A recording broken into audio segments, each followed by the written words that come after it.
กราบทักทายสบายดีเด้อสบายดีพ่อแม่พี่น้องหมดสุขสุขคนยินดีต้อนรับอาตูนแนลคือเก่าว่าอยู่ใน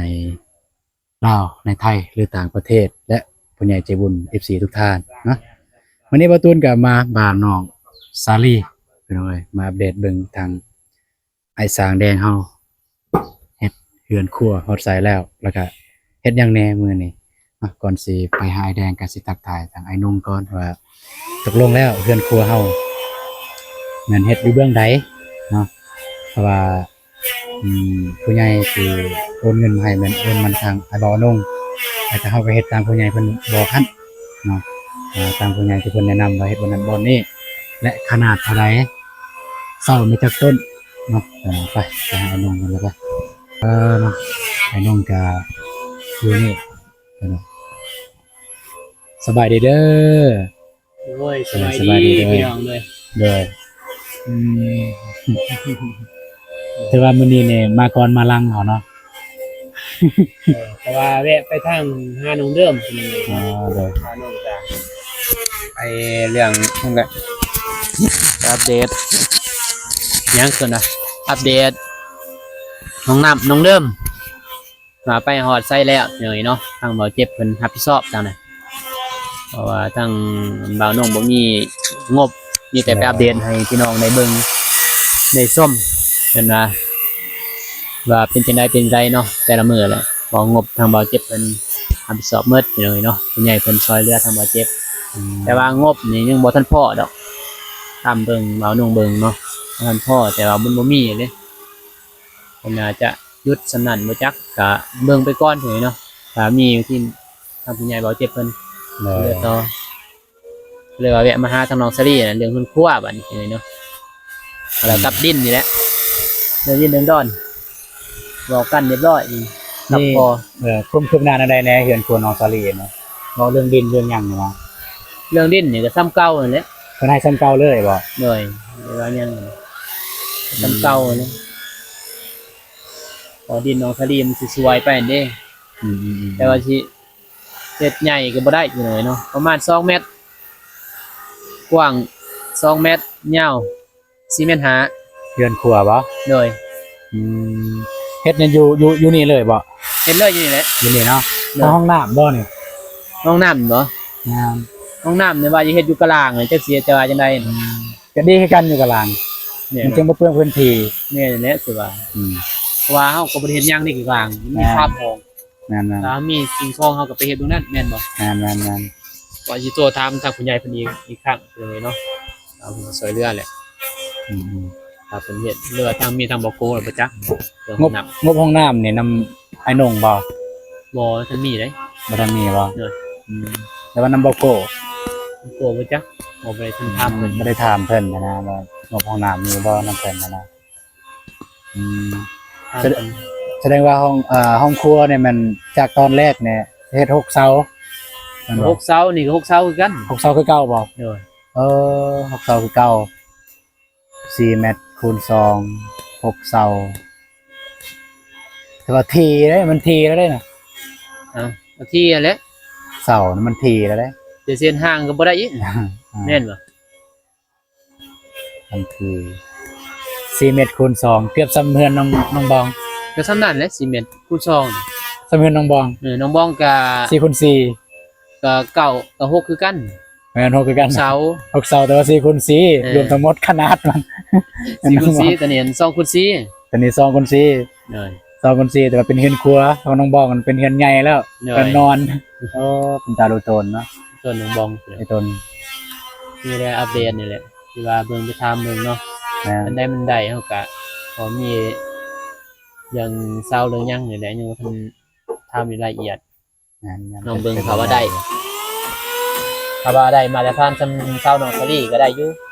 3เมตร3เมตร5ได้อันนั้นเนี่ยมัน3เมตรท้วนไม่ทวนบ่แม่นของน้องนั้น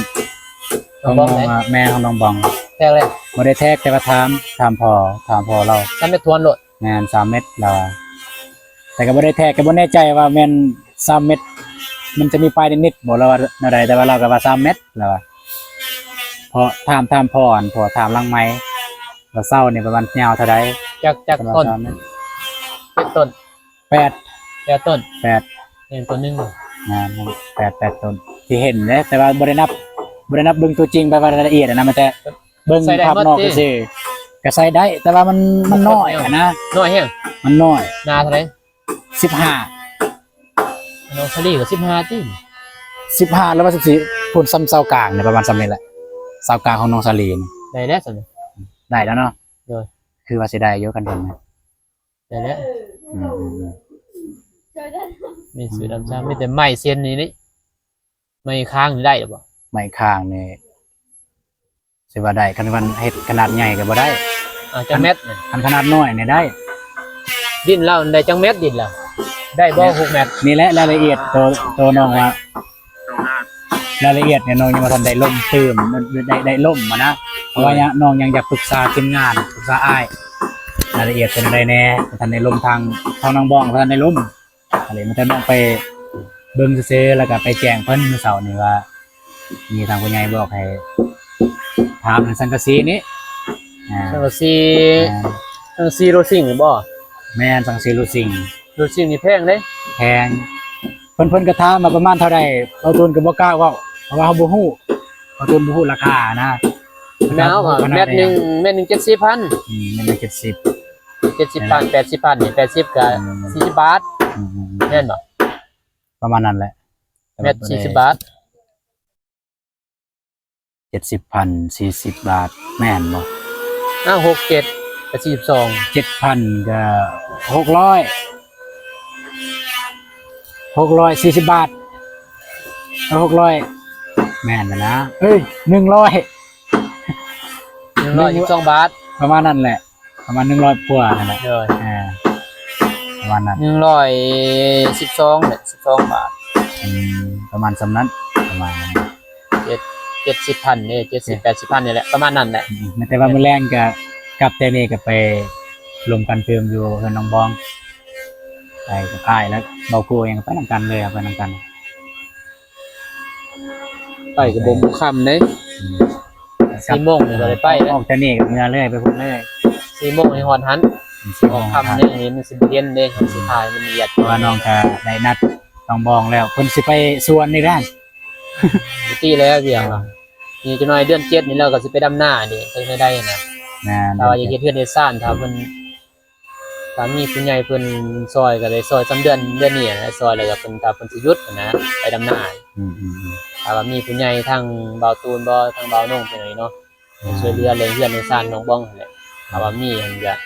เพิ่นก็สิหยุดบ่ได้ไปซอยทางพี่น้องเพิ่นนั่นน่ะครับ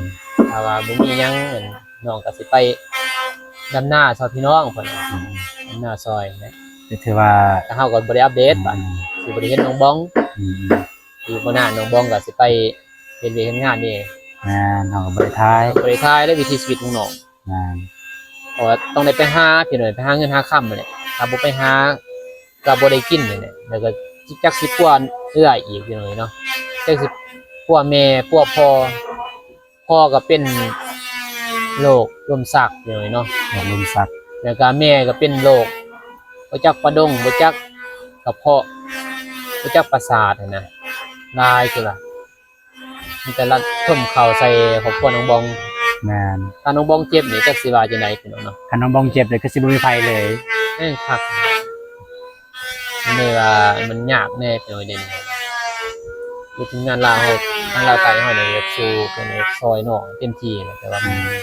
ก็แล้วแต่บุญของน้องแม่น แม่น ก็แล้วแต่บุญเพิ่นคือน้องสดีก็มีบุญได้โดนได้สร้างคือน้องบองนี่ก็เบิ่งไปก่อนนี่เนาะว่าสิได้หรือบ่ได้แต่ว่าเฮาถ้ามีผู้ใหญ่เพิ่นซอยจังได๋เฮาก็สิซื้อซำนั้นแหละซื้อไว้ดีกว่าบ่มี ก็ ซื้อไว้น้อง เห็นว่าก็อยู่ในกำลังแบบว่าสมทบกันซะสมทบมีสำใดก็ แรกๆนี่ เก็บไปก่อน เช้านี่น่าจะได้อยู่บ่ เสา ได้ น่าจะได้เสาถ้ามันบ่มีแท้ๆในเสานะคือดี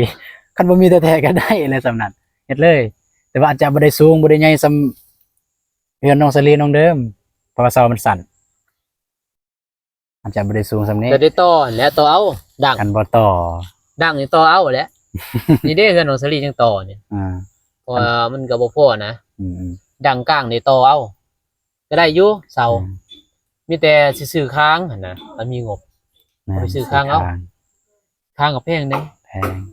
ตัวหนึง500,000พุ่นเด้อ้ายซื้อนี่น้องซาลี ตัวนี้บ่ หน่อย อ๋อ หมด5ล้านเด้ อืมแพงเนาะ แพงได้พี่น้องเอ้ยโอ้หมด5ล้านเสามีแต่ค้างซื้อได้ เส้นข้างเนี่ยบ่ หน่อย แพงเนาะแต่ว่าเคยเห็นอยู่แบบคือของ เอ้า น้องของน้องบองมัน 10 ไม่ข้างอันนี้แม่นี่ โดย เคยเห็น 10 แบบอยู่มีอยู่ 10เด้10ตัว 10ตัว ตัวหนึง500,000 ก็แม่นละ ก็ห้าล้าน อืม โดยคือเกือบหมื่นพี่น้องเกือบ10,000 บาท เนาะจะได้รายละเอียดกันแต่ว่าจักหน่อย ออกมือแต่นี้ก็ไปลมเติมอยู่หั่น โอเคมีแต่ไปอัปเดตเรื่องน้ น้ อ อง ง ซา ส ลี แปมเด็ดเบิ่งคือน้องสลีก่อนนะจะครัวในฮอตไซด์แล้วเด้อ โอเค จะได้หลาย ขอบใจหลายดูจะได้ยินอยู่บ่ ได้ยินอยู่ ดูดอยู่เนาะ ดูดอยู่ เพิ่นลงคลิปใส่ เด้อเป็นอะไรไปเห็นน้องสลีกันเหมือนเคแบบที่ตามที่ทีมงานเฮาแล้วก็ทางอีสานตกลงกันไว้แล้วก็อยู่หน้านี่เลยอยู่ข้างนี่ประมาณหน้าห้องนี่เลยพี่น้องเนาะข้างห้องไม่หน้าห้องหรอกข้างห้องอันนี้อยู่นี่ขนาดก็จะอยู่4 คูณ 2พี่น้องเนาะสบายดีเด้อ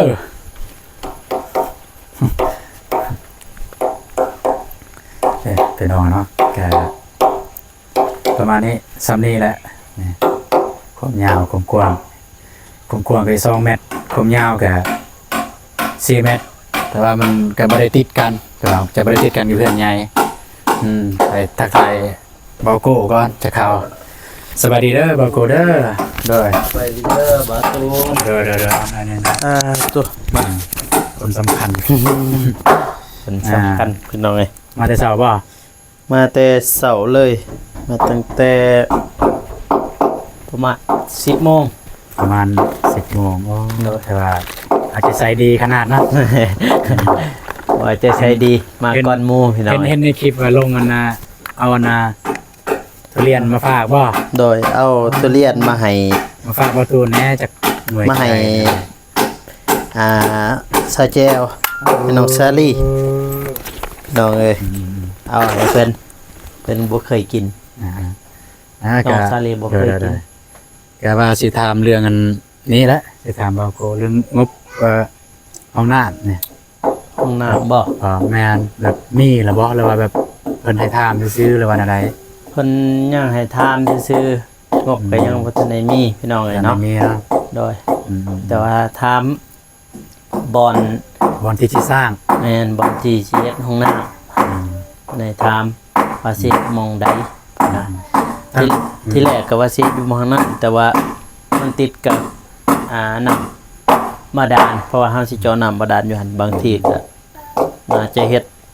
อยู่กองล่าง โอ้ยกองล่างเนี่ยบ่ หน่อย โอ้ดีคือกันอยู่กองล่างเนี่ยครับคือกัน น่าจะเฮ็ดอยู่กองล่างซะ เพราะว่าดินเฮาก็บ่เพียงพอแด เนาะ อันเฮ็ดอยู่พุ่นก็มันก็แห่งพื้นที่น้อยให้ไปเฮ็ดหัน โดย อยู่กองล่างนี่ก็บ่มีไผอยู่เลยนะคิดว่า โดยก็ กองล่างเอา มีอยู่อาจจะมีคนอยู่แต่ว่า เบื้องนั้นว่าสิเบื้องนั้นบางทีก็เบื้องนั้น อยู่บ้านนั้นรกไกลโมเดิร์นเนี่ยบ่ บางทีก็อยู่หันแหละ อยู่วันนี้แหละ ว่าสิ ขนาดนี่คิดว่าเท่าไรขนาดเนี่ยซ้ำเศร้านี่เลยบ่ น่าจะหน่อยกว่าเช้าหน่อยหนึง อืม รวมกว้างประมาณเมตรแปดประมาณนั้นประมาณเมตรแปดความสูงก็ซ้ำนี่แหละซ้ำนี่แหละ บ่โกคิดว่างบประมาณเท่าไรคันเม็ดเท่านั้นนะคันเม็ด8ความกว้างเม็ด8ความยาว2เมตรบ่ แม่นเพราะว่ามี1ห้องน้ำแล้วก็บ่หนาติดกันเลยนะกับติดกันเลย เป็น2ห้องห้องเดียวเลย ห้องเดียวเลย เฮ็ดห้องเดียวเลยเนาะ โดยเป็นห้องเดียวเลยห้องหัววิทย์หนึ่งเพราะว่าจะต้องได้ซื้อทอประมาณความกว้างประมาณตัว100 เมตรบางทีตัว100 เมตรก็ได้ อ๋อ คืออยู่เฮือนน้องเดิมเท่าไหร่ อ่า อยู่เฮือนน้องเดิมมันความปากมันปากเท่าไหร่80 บาทหรือว่า100 ทอบ่ ๆ จังหวะทอใหญ่อันนั้น แม่นๆพอใหญ่พออยากได้โตร้อยบางทีก็อยากได้ตัวร้อยตามงบพี่น้องเนาะ แล้วก็ทางแล้วก็ทางผู้ใหญ่เพิ่น หับฮู้แล้วว่าแบบว่าเอาสิเฮ็ดอยู่นี่ เพิ่นยังบ่ทันได้โหได้ เพราะว่าถ้ามิดกับว่าเศษอยู่นอกมาบัดนี้ก็มันติดกับน้ำบาดาลว่าน่ะปะแม่นน้ำบาดาลนั่นแหละมันติดกันก็เลยว่าสิปรึกษากันกับทีมงานเฮามาเฮ็ดอยู่ในเนาะ เฮ็ดอยู่นี่ก็ดีอยู่ในอันแหละ เอาเฮ็ดอยู่ใน คันเฮ็ดอยู่ในเฮาก็บ่ได้เปลืองหยังเปลืองอยู่แต่ว่าคือเฉพาะเรื่องหลังคาเฮาก็บ่ได้ใช้แล้วหลังคาก็ใส่ ใส่แต่เพดาน เอา ตีแต่เพดานเอา บางทีก็ประมาณนั้นบางทีก็เพดานนั้น แผ่นเดียวหรือ2แผ่นนี่แหละ แอมก็เอาอันนั้นแหละแอบ ดินบอกบ่ เมน ดิน ดิ บ น อก บอกว่าจะเอาดินบอกมาแอบมาก่อขึ้น แล้วคุมสิขุดจากปอก ประมาณ5354ห้องเดิมเท่าไหร่ สำนุงเดิมแล้ว3 ห้องเดิม3บ่ แม่น3คือได้ยินคำว่า3ปอก3ปอกพี่แล้วเด้ เห็นบ่ 3ปอก บางที4ไปจักถ้าว่าซ้ำนั้น4 4เนี่ย2เม็ดได้4 แม่นบ่ ฮะบ่ตูนกับเม็ด6 ประมาณนั้นแหละ 2เม็ดคือซ้ำนี่แหละ2 บางทีก็น่าจะใส่3บ่354นี่แหละนะตามงบเฮา เอาขอบใจได้หลายบ่าวกู เด้อ ทางที่ว่าทางงบก็แม่นว่าท่านมี เด้อ แต่ว่าเพิ่นใหญ่เพิ่นให้ถามว่ามันยังมองเฮ็ด แล้วก็บ่าวกูได้คิดไล่แล้วบ่ว่ามันถึงเท่าใดได้แจ้งเพิ่นแล้วบ่งานเนาะมันได้แจ้งแล้วเนาะคิดว่าได้แจ้งแล้วว่าประมาณเท่านั้นก็มีแต่ว่าปรึกษาสร้าง บางทีน่าจะอยู่ได้2ล้าน เนาะเดี๋ยวเข้าใจเด้อฮะ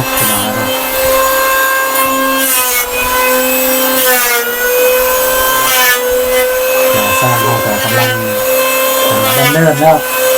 ดำเนินให้เพียงครัว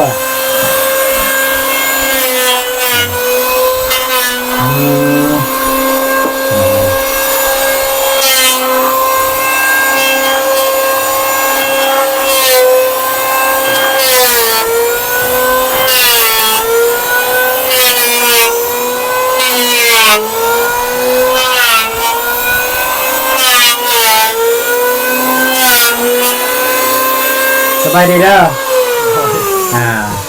เป็นสร้างใหม่ป่ะคือสีมือดีอยู่ระดับมากกับไอแดงเนี่ยต้องสีมือต้องแบบธรรมดาแล้วคิดว่าโดยสบายดีเด้อเป็นทางการเด้อซื้อบอลตูนเด้อซื้อบอลตูน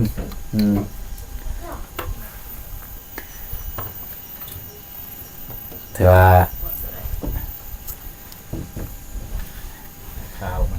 ไม่ข้าววะเนี่ย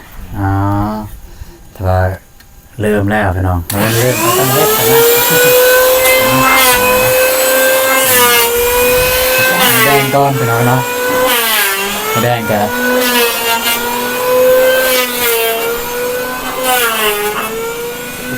สบายดีเด้อโอ้ยสบายดีรบกวนเรียกไอแดงนิดนึงโดยน้องอยากสอบถามวัน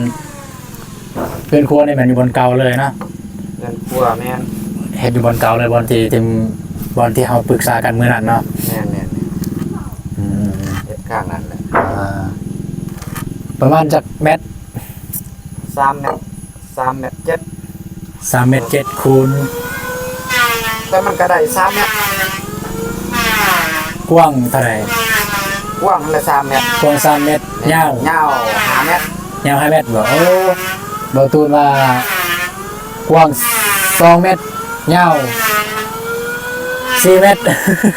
แต่ว่าบ่แม่นเนาะกว้างนี่3 เม็ด 7 แม่น ยาว5 เม็ดแต่ว่าใหญ่แล้วพี่น้องเอ้ยกลัวเพื่อนน้องบอกอีกเพื่อนน้องบอกเพื่อนใหญ่มันแต่4 คูณ 4 เพื่อนน้องบอก เราจะได้ใหญ่แล้วเนาะเพราะว่าเป็น บายเอาเมียนเครื่องเมียนคล้อง โดย แต่ว่าดินเหล้ามันคับแคบมันก็เฮ็ดเอาไปนะ โดย ตามหน้าที่ของเราเนี่ย อืม หน้าที่เรามันน้อย แต่ว่าเมื่อในตั้งเลยบ่ใส่นะ เพราะว่าจังสั่นจะตั้ง เลยเนาะแต่ว่ามันดำเนินแล้วพี่น้องสำหรับเพื่อนครัวน้องซาลี่ดำเนินตีได้บ่เปอร์เซ็นต์จักเปอร์เซ็นต์เพื่อนครัวเนี่ย 10% กำลัง10%เรามาประกอบมันนี่ โดยมาแต่2คนเนาะ โดย เพราะว่าทางสองสร้างอันก็คาเวียกก็เมื่อเฮ็ดเวียกเฮ็ดงานนำครอบครัวบ่ได้มาเกินว่าบ่ได้เฮ็ดนํสำหรับห้องครัวก็มีแต่ไอ้สร้างแดงเพิ่นเฮ็ดนะลูกน้องก็สิได้กลับไปเด้ออ้ายเด้อก็มามื้อนี้ก็บ่ได้มีหยังเอามาให้เด้ออ้ายเด้อเบิ่งอันนั้นซื่อ กูมือเลยเด้ ๆโอ้ยบ่มี โดย ก็บางเทื่อมีของทีมงานแต่สำหรับเบาตูนเนี่ยบ่มีเนาะ ผมมีเห็นหน้าก็พอแล้ว โดยเป็น ก็ งาน สิได้กลับสว่าสิไปหาน้องบองอยู่หั่นอยู่บ้านอาหังหั่นไปหาน้องบองเอ้าน้องก็สิได้กลับกันเด้อ โดย กลับไปเบาน้องเบาโกเนาะ